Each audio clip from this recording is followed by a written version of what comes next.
사도행전 20장 22절 27절까지 말씀으로 바울의 진심이라는 제목으로 은혜를 나누도록 하겠습니다. 성경에서 말하는 진심이란 단순한 감정적인 진정성이 아니라 하나님 앞에서 중심으로 정직성과 사랑을 가지고 말과 행동이 일치되는 상태를 말합니다. 사무엘상서 16장 7절에 보면 사람은 외모를 보거니와 나 야훼는 중심을 보느니라. 그러므로 진심이란 하나님 앞에서나 사람 앞에서나 같은 마음으로 사는 것을 말을 합니다. 오늘 본문의 말씀은 이제 바울은 오순절 안에 예루살렘에 도착하기 위해서 밀레도로 가서 에베소 교회의 장로들을 초청하여 마지막 인사를 하는 것입니다. 에베소와 밀레도의 도시의 거리는 약 50km에서 60 정도에 떨어져 있어서 도보로 약 이틀을 가야 하는 거리였어요. 바울은 에베소에 가면 오래 머물 것 같은 생각이 들었습니다. 그래서 오순절까지 예루살렘에 도착하기 위해서는 에베소 교회 장로들을 밀레도로 초청을 해서 고별 설교를 하는 것입니다. 사실 에베소 교회는 바울 사도가 개척한 어느 교회보다도 더 많은 수고와 헌신을 했던 교회였습니다. 그러므로 바울은 에베소 교회 성도들과 이별한다고 생각하니 아쉽고 안타까운 일이었습니다. 그래서 그는 인간적인 생각보다는 남겨진 에베소 성도들이 이단과 거짓 교사들로부터 보호되고 신앙생활을 잘하도록 마지막 당부의 말씀을 전하는 것입니다. 오늘 우리에게 성령께서 세상 말세에 영적으로 깨어있으라고 말씀하시는 것입니다. 이것이 바로 우리에게 주시는 오늘의 메시지입니다. 바울의 진심이라는 제목의 말씀을 통해서 성령께서 말씀하시는 그 말씀에 은혜가 되기를 주의 이름으로 축원을 드립니다.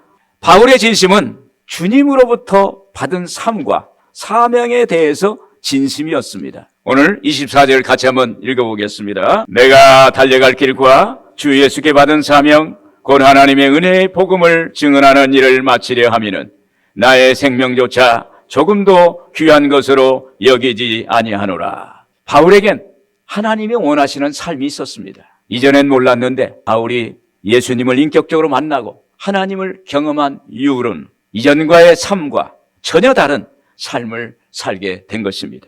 바울은 하나님을 만난 이후 하나님께서 자기에게 맡겨주신 삶과 사명에 대해서 진심이었어요. 그래서 오늘 이런 고백을 하는 것입니다. 오늘 24절에 그랬습니다. 내가 달려갈 길과 주 예수께 받은 사명 곧 하나님의 은혜의 복음을 증언하는 일을 마치려 하면은 나의 생명조차 조금도 귀한 것으로 여기지 아니하노라.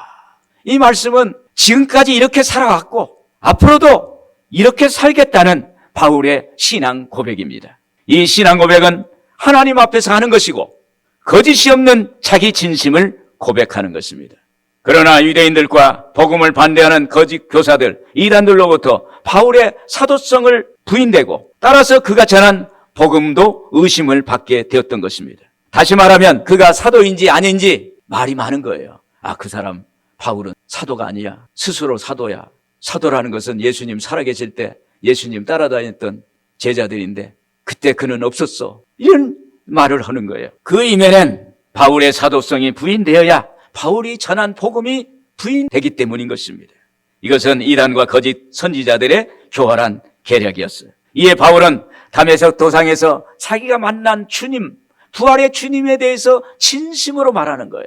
왜 바울은 부활의 주님을 증명하는데 진심이었을까요? 그것은 바울이 다메섹 도상에서 예수님을 역사적으로 사실적으로 만난 사건이었기 때문입니다. 바울이 회심하기 전 청년 사울은 교회와 성도들을 박해하려고 다메섹 도상으로 가서 그 길가에 가는데 하늘에서 강한 빛이 둘러치면서 소리가 납니다. 사울아 사울아 내가 어찌하여 나를 박해하느냐. 주여 누시오니까 나는 네가 박해하는 예수라. 거기서 예수님을 만납니다. 이 말씀은 우리에게 그냥 들려질지는 모르지만 바울에게는 생명 같은 말씀이에요.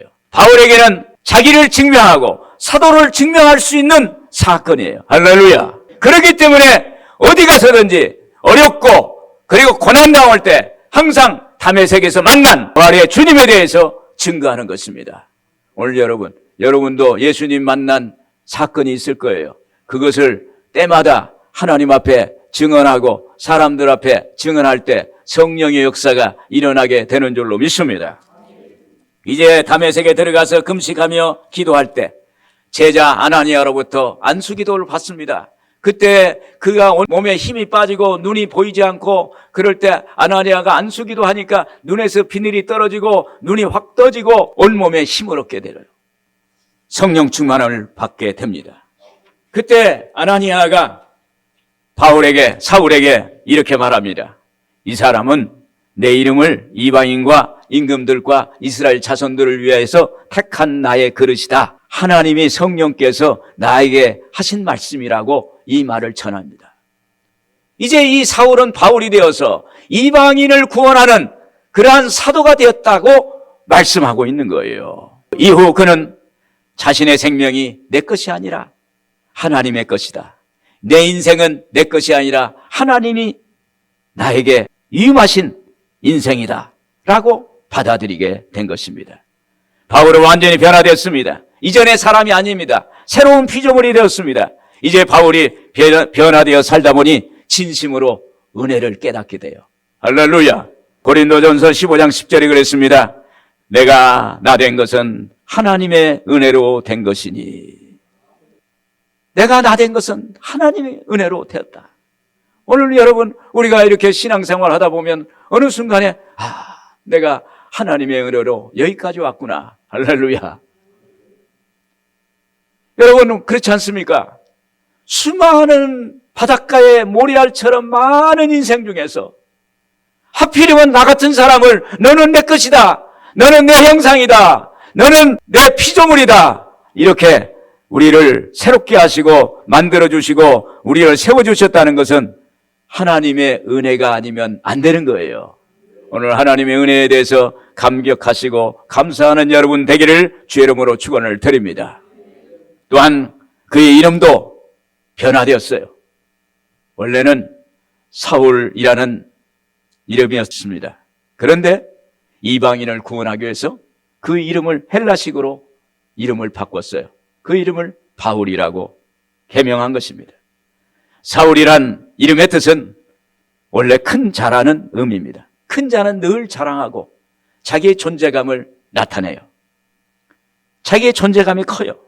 그러기에 약하고 어려운 것들에 대해서는 안 보일 때가 있어요. 자기 눈에 놓칠 때가 있어요.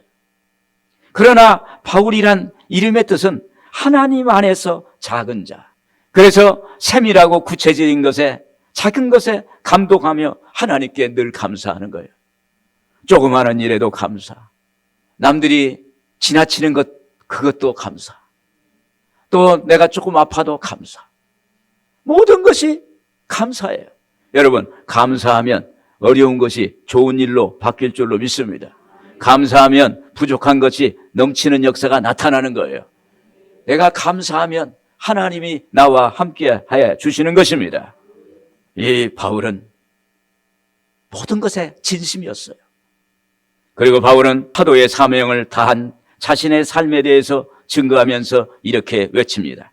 갈라디아서 6장 17절에 이후로는 누구든지 나를 괴롭게 하지 말라. 내가 내 몸에 예수의 흔적을 지녔노라.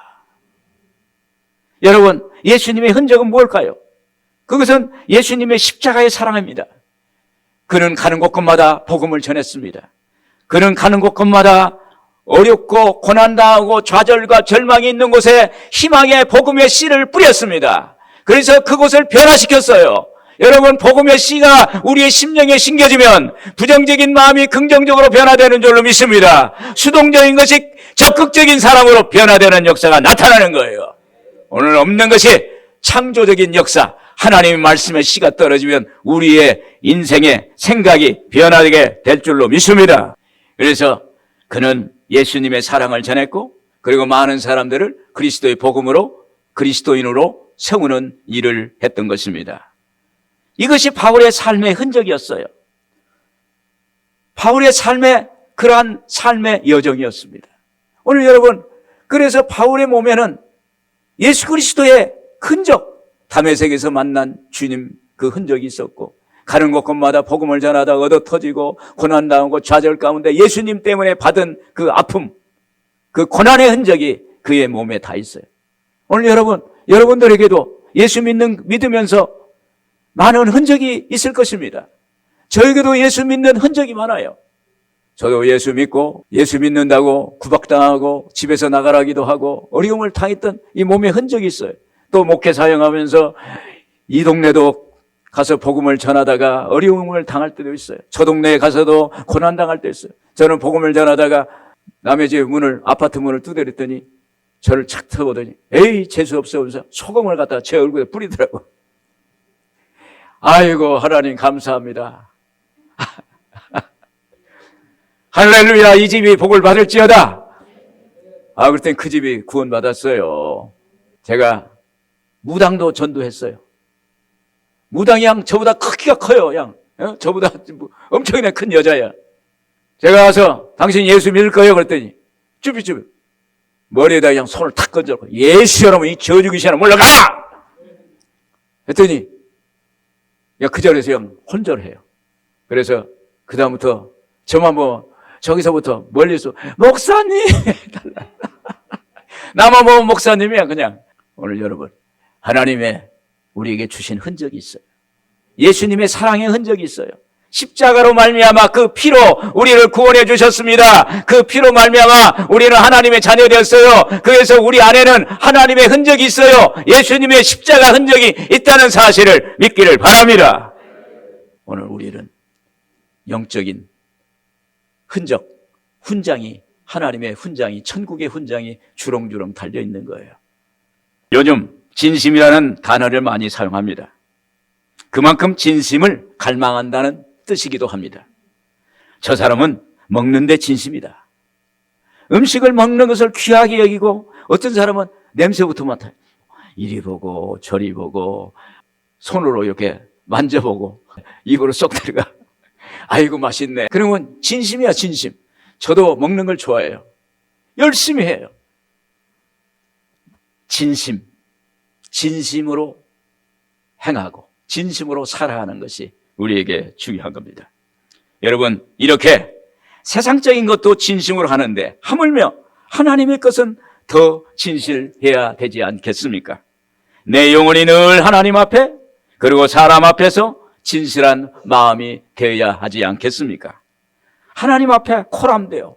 늘 하나님 앞에 서는 거예요. 하나님 제가 왔습니다. 하나님 제가 이 일을 해야 하는데 어떻게 해야 할까요? 이것을 해야 할까요? 말아야 할까요? 하나님, 하나님의 생각은 어떠세요? 하나님 마음은 어떠세요? 이렇게 물어보는 거예요. 그러면 처음에는 아무 생각도 없어. 그냥 답도 안 와. 그런데 그렇게 자꾸 하다 보면 하나님이 어느 순간에 그래, 내가 여기 있다. 할렐루야. 하나님이 우리에게 반응하세요. 하나님이 반응하시면 그때부터 인생의 길은 열려지는 역사가 나타나게 되는 것입니다. 오늘 여러분 하나님 앞에 진심으로 나아갈 때 하나님께서 성령을 보내주셔서 오늘 우리의 삶 속에 놀라운 일을 행해 주실 줄로 믿습니다. 그리고 바울의 진심은 영적으로 깨어있는 것에 대해서 진심을 말하는 것입니다. 오늘 28절 우리 한번 같이 읽겠습니다. 여러분은 자기를 위하여 또는 온 양떼를 위하여 삼가라. 성령이 그들 가운데 여러분을 감독자로 삼고 하나님이 자기 피로 사신 교회를 보살피게 하셨느니라. 이 말씀은 에베소 교회 장로들에게 하는 권면의 말씀입니다. 여기서 바울이 가장 중요하고 그리고 강조하는 것은 교회는 그리스도의 몸된 교회로서 어떤 사람의 소유가 아니라 하나님의 소유라는 거예요. 할렐루야. 오늘 여러분 이 몸된 교회는 하나님의 것입니다. 사람의 것이 아니에요. 하나님이 다스리시고 하나님이 통치하시고 하나님이 책임져 주시고 하나님이 일을 이루신다는 사실을 믿기를 바랍니다. 그래서 오늘 28절에 그랬습니다. 성령이 그들 가운데 여러분을 감독자로 삼고 하나님이 자기 피로 사신 교회를 보살피게 하셨느니라. 여기서 교회를 하나님이 피로 사신 교회라, 자기 피로 사신 교회라고 표현을 합니다. 이 표현은 교회의 가치가 얼마나 크다는 것을 우리에게 말씀하고 있습니다. 하나님의 아들 예수 그리스도께서 십자가에서 몸짓고 피를 흘려주심으로 교회가 세워졌어요. 하나님은 당신의 독생자의 생명을 내어주시고 교회를 사신 거예요. 얼마나 교회가 귀한지 모릅니다. 하나님은요, 우리에게 복을 주실 때 교회를 통해서 복을 주세요. 교회에 예수 그리스도 하나님의 아들의 그 피로 피값으로 산 교회에서 우리가 예배 드릴 때 하나님께서 우리에게 말씀하십니다. 말씀하실 때 우리는 아멘합니다. 아멘할 때 거기에 하나님의 복이 많은 거예요. 하나님의 역사가 그때 하나님의 놀라운 일을 행하시고 응답으로 우리에게 다가오게 되는 것입니다. 성령이 그들 가운데 여러분을 감독자로 삼고라고 한 표현은 오늘날 교회의 직분자들은 하나님이 당신의 소유인 교회를 관리하라, 보살펴라 라고 이렇게 부여해 준 거예요. 그래서 사도행전 20장 28절에 보면 여러분은 자기를 위하여 또는 온 양떼를 위하여 삼가라 그랬어요. 바울은 에베소 장로들에게 삼가라 이렇게 당부합니다. 삼가라는 것은 헬라어 뜻은 조심하다, 주의하다. 하나님 몸된 교회를 세우는 데는 영적으로 조심하고 그리고 주의해야 된다라고 말합니다. 교회는 성도들의 공동체입니다. 교회는 성령의 공동체입니다. 은혜의 공동체입니다. 그래서 사람들이 많이 모여드는 것입니다. 그런데 하나님은 성도님들 한 사람 한 사람을 하나님의 권속이다 이렇게 말씀하고 있어요. 에베소서 2장 19절에 그러므로 이제부터 너희는 외인도 아니요 나그네도 아니요 오직 성도들과 동일한 시민이요 하나님의 권속이라. 할렐루야. 여기서 하나님의 권속은 하나님의 가족이라는 거예요. 하나님의 가족은 하나님이 그 가족의 가장이 됐어요. 그래서 오늘 우리는 하나님의 가족이에요. 예수만 믿기만 하면 하나님의 가족이 되고 하나님의 자녀가 돼서 우리의 가장 되시는 하나님이 우리의 가정을, 우리의 삶을 책임져 주실 줄로 믿습니다. 하나님의 가족은 하나님이 책임져 주세요. 할렐루야. 사도행전 20장 29절 30절에 보면 내가 떠난 후에 사나운 이리가 여러분에게 들어와서 그 양떼를 아끼지 아니하며 또한 여러분 중에서도 제자들을 끌어 자기를 따르게 하려고 어그러진 말을 하는 사람들이 일어날 줄 내가 아노라. 바울은 이미 에베소 교회에서 3년 동안 있을 때 이미 알았다는 거예요. 3년 동안 그곳에서 사역을 했습니다. 그 전에도 마음이 굳은 사람이 복음을 비방하고 복음을 거부했어요. 그래서 두란노 성원에서 3년을 가르쳤어요. 눈물로 훈계하고 거기서 밤낮 쉬지 않고 거기 에베소 교인들을 가르쳤어요. 그 3년이라는 기간 동안에 바울의 눈에서 눈물이 났다는 건 뭐예요? 어려움이 있었다는 거예요. 순전하게 나가지 않았다는 것입니다. 마음의 고통이 있었다는 거예요. 하나님이 일을 하는데 늘 잘 되는 것만 있는 것이 아닙니다. 왜 그러세요? 마귀가 장난하기 때문에. 그때 우리는 눈물로 기도할 때 그리고 하나님 앞에 기도하면 나사렛 예수 이름으로 어둠의 세력은 떠나 갈지어다. 우리 가정에서 역사는 어둠의 세력은 떠나 갈지어다. 사업장에서 역사는 어둠의 세력은 떠나 갈지어다. 직장에서 역사는 어둠의 세력은 떠나 갈지어다. 이렇게 눈물로 기도하니까 3년의 세월이 다갔을 때 거기에서 하나님의 놀라운 역사가 나타난 것입니다. 사도행전 20장 31절에 그랬습니다. 그러므로 여러분이 일깨어 내가 3년이나 밤낮 쉬지 않고 눈물로 각 사람을 훈계하던 것을 기억하라. 이렇게 끊임없이 바울은 기도하면서 교회를 세우는데 방해하는 세력도 있었고 어려움도 있었지만 끝내 믿음으로 하나님께 승리하게 된 것입니다. 그래서 베드로전서 5장 8절에 그랬습니다. 같이 한번 읽을까요? 근신하라 깨어라 너희 대적마귀가 우는 사자와 같이 두루다니며 삼킬 자를 찾나니. 근신하라 깨어라. 오늘 여러분 우리가 영적으로 깨어 있어야 돼요. 영적으로 깨어 있다는 건 뭐예요? 기도한다는 거예요. 예배 드린다는 거예요. 오늘 우리 사랑의 공동체, 예배의 공동체 안에 있을 때 우리는 영적으로 깨어 있는 역사가 있게 될 줄로 믿습니다. 여러분 깨어 예배 드리고 기도할 때 하나님이 성령을 우리에게 보내셔서 우리를 도와주십니다. 로마서 8장 26절에 우리 같이 한번 읽겠습니다. 이와 같이 성령도 우리의 연약함을 도우시나니 우리는 마땅히 기도할 바를 알지 못하나 오직 성령이 말할 수 없는 탄식으로 우리를 위하여 친히 간구하시느니라. 오늘 여러분 성령께 이렇게 기도하고 간구하면 하나님께서 역사하세요. 제가 며칠 전에 하나님의 막내 아들이라는 책을 읽는데 그 책의 저자는 규장 출판사를 운영하는 분이었어요. 근데 이 규장에서 이용규 선교사의 내려놓음, 더 내려놓음이라는 책이 출간됐을 때 초 베스트셀러가 돼가지고 엄청나게 잘 됐어요. 그러다 보니 거기에 사장은 겉으로는 잘 됐는데 그의 내면은 늘 허전하고 무언가 채워지지 않고 그러다 보니 마음에 평안이 없어요. 뭔가 쫓겨요. 여러분 사람이 쫓기고 시간에 쫓기고 물질에 쫓기고 만족이 없고 막 쫓기면 어때요? 사람이 안절부절해요. 아주 드라이한 삶이었어요. 근데 그는 그때까지 성령 체험을 하지 못한 신앙생활을 하고 있어요. 근데 어느 날 어느 집회에 가서 성령 사역하시는 사역자를 만나가지고 그분에게 기도받고 성령을 받았어요. 성령을 받고 나서 그가 달라졌어요. 한 몇 달 동안 눈물이 계속 났어요. 엉엉 울고 그러는 가운데 자기의 죄를 회개하고 자기의 교만했던 거, 자기가 남들 무시하고 많은 자기에게 있었던 일들을 다 회개했어요. 그러는데 어느 날 하나님께 자꾸 물어봤습니다. 하나님, 회사를 어떻게 운영해야 할까요?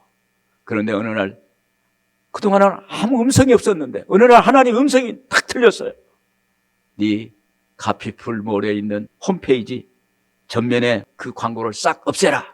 광고를 붙어야, 이 홈 화면에 광고가 붙어야 회사가 운영할 수 있거든요. 광고비가 들어와가지고 그 수익으로 회사를 운영해. 그걸 다 내려라는 거예요. 하나님 음성이. 그래서 야, 이게 하나님의 음성일까? 아닐까? 그러잖아요. 이거 큰 손해를 보니까. 그러다가 하나님의 음성이 확신하고 아무리 손해가 나도 망해도 그냥 홈 화면에 있는 광고를 다 내렸어요. 다 내리고 하나님께 기도하기 시작했어요. 어느 날 하나님이 또 음성이 들리는데 옥상에 올라가 봐라. 그래서 옥상을, 자기 회사 옥상을 딱 올라가 보니까 조그마한 2평짜리 창고가 있어요. 그걸 딱 보니까 책도 있고 그러는 거예요. 그리고 다 걷어내고 거기다가 기도실을 만들었어요.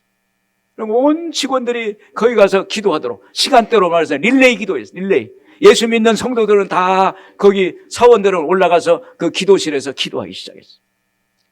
그런데 몇 달 동안 기도할 때 하나님께서 회사를 잘 정리되게 하시고 그 뒤부터는 회사가 탄탄대로로 성장해서 지금 이 규장이라는 출판사가 우리나라의 기독교 서적에 1번 간다는 거예요. 할렐루야.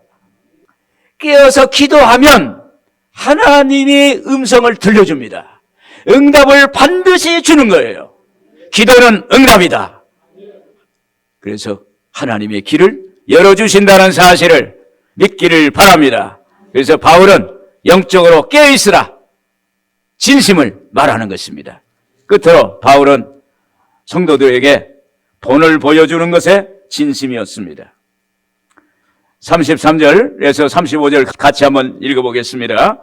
내가 아무의 은이나 금이나 의복을 탐하지 아니하였고 여러분이 아는 바와 같이 이 손으로 나와 내 동행들이 쓰는 것을 충당하여 범사에 여러분에게 모본을 보여준 바와 같이 수고하여 약한 사람들을 돕고 또 주 예수께서 친히 말씀하신 바 주는 것이 받는 것보다 복이 있다 하심을 기억하여야 할지니라. 아멘. 특히 에베소 교회의 사역 3년 동안은 바울이 성도들과 많이 교제하고 같이 경험을 많이 했어요. 3년간 밤낮 쉬지 않고 열심히 복음을 전하고 쉬는 시간에는 자신과 동역자들의 생계를 위해서 천막 짓는 일을 했어요. 자신과 동역자들의 생계를 위해서 성도들에게 손을 내밀지 않으려고, 성도들에게 전혀 피해를 주지 않으려고 이렇게 자기가 생업을 천막 짓는 일을 했던 것입니다. 이것은 바로 바울의 진심 어린 마음이에요. 성도를 생각하는 마음이에요. 그러자 어느 날부터 성령께서 역사하시는 거예요. 바울의 손으로 병자에게 손을 얹으면 병이 낫고, 그에게 있는 손수건이나 앞치마를 가져가다 병든 사람에게 얹으면 병이 떠나가고, 그리고 악귀도 떠나가는, 그리고 문제가 해결되는 그러한 역사가 일어나게 된 것입니다. 여러분, 하나님은 늘 우리를 보세요. 늘 우리가 어떻게 살아가고 있나. 하나님께서 우리의 형편과 사정을 아십니다. 하나님은 우리를 보시고 하나님의 마음에 합당하면, 하나님이 다윗을 만나서 이렇게 말합니다. 내가 다윗을 만나니 내 마음이 기쁘다. 내가 저 사람을, 너를 통해서 하나님의 일을 많이 하리라. 내 뜻을 다 이루리라. 이렇게 말씀하신 것입니다. 사도행전 19장 10절에서 12절 보시면, 두 해 동안 이같이 하니 아시아에 사는 자는 유대인이나 헬라인이나 다 주의 말씀을 듣더라. 하나님이 바울의 손으로 놀라운 능력을 행하게 하시니, 심지어 사람들이 바울의 몸에서 손수건이나 앞치마를 가져다가 병든 사람에게 얹으면 그 병이 떠나고 악귀가 나가더라. 여러분, 이런 결과는 바울이 3년간 복음의 씨를 심고 물을 주었기 때문입니다. 주는 것은 심는 것입니다. 사랑을 주는 것은 천국의 마음밭에 씨를 뿌리는 거예요. 여러분, 하나님 앞에 자꾸 그 씨를 뿌리세요. 주세요. 사랑을 주세요. 우리가 헌신을 통해서 하나님께서는 심을 때에 하나님은 역사하신다는 사실을 믿기를 바랍니다. 그래서 바울이 사명을 잘 감당하는 모습을 보일 때, 그때 하나님께서는 그에게 엄청난 성과를 주시고 열매를 맺게 해 주셨습니다. 그때 바울은 하나님께 감사를 드립니다. 하나님 감사합니다. 하나님 감사합니다. 하나님은 외면치 아니하시고 우리를 돌보시고 그리고 역사하시는 하나님이십니다. 이렇게 고백하는 것입니다. 초대교회에서 일어났던 현상과 동일한 역사가 그의 사역 가운데 나타났어요. 사도행전 2장 43절 이하에 보면, 사람마다 두려워하는데 사도들로 말미암아 기사와 표적이 많이 나타나니 믿는 사람이 다 함께 있어 모든 물건을 서로 통용하고 날마다 마음을 같이하여 성전에 모이기를 힘쓰고 집에서 떡을 떼며 기쁨과 순전한 마음으로 음식을 먹고 하나님을 찬미하며 또 온 백성에게 칭송을 받으니 주께서 구원받는 사람을 날마다 더하게 하시니라. 바울은 에베소 교회에 초대교회에 나타났던 그러한 기적 같은 일들이 나타난 거예요. 그것을 보고, 야, 하나님이 이렇게 역사하실까? 이렇게 감탄을 하는 것입니다. 그 에베소 교회에 성령의 역사가 나타나니까 문제가 사라지고 병든 자 고침받고 그리고 어둠의 역사들이 물러가는 것입니다. 이것은 에베소 교회에서 바울과 그 동역자들이 본이 되어서 성도들을 이끌었기 때문입니다. 여러분, 사람은요, 닮아가고자 하는 마음이 있답니다. 롤 모델이 있으면 닮고자 하는 마음이 있어요. 제가 어저께 토요일은 결혼식장이나 외부를 안 나가요. 근데 주의종 가정에 결혼식이 있다고 그래서 어저께 좀 멀리 갔다 왔어요. 그런데 그 교회에서 예배를 드리는데 너무 아름답게 드려요. 근데 성도님들이 그 예식장 왔다 갔다 하는데, 그리고 대화를 하는데 들어보니까 아주 예의가 있고 아주 젠틀하고 아주 스마트해요. 그래서 야, 저렇게 좋은 성도님들이 계시니 저 목사님은 얼마나 감사할까. 그러다가 제 생각이, 목사님이 본을 보이니까 성도님들이 이렇게 되는구나. 할렐루야. 본 모델이 있으니까 닮아가는 거예요. 오늘 여기 에베소 교인들도 바울이라는 모델을 닮아가는 거예요. 내가 본을 보였노라. 그래서 훌륭한 성도들이 되기를 원하는 것입니다. 예수님도 제자들을 발을 씻기는 세족식을 하시고 나서 제자들에게 말합니다. 너희도 서로 이와 같이 섬기라. 그래서 이렇게 본을 보였노라 이렇게 말합니다. 그놈을 통해서 예수님을 닮아가고 또 하나님의 사람으로 자리매김을 하는 것입니다. 또한 바울은 주는데 모범을 보였어요. 사도행전 20장 35절 우리 한번 같이 읽겠습니다. 또 주 예수께서 친히 말씀하신 바 주는 것이 받는 것보다 복이 있다 하심을 기억하여야 할지니라. 내 것을 남에게 준다는 것은 어려워요. 이 성령 충만하고 내 마음이 기쁘고 할 때 남에게 줄 수 있어요. 신앙의 힘이 아니면 어렵습니다. 또한 훈련받지 않는 사람은 할 수 없는 영역이에요. 나의 마음을 주고 내가 갖고 있는 것을 주고, 그런데 주는 것이 중요한 것이 아니에요.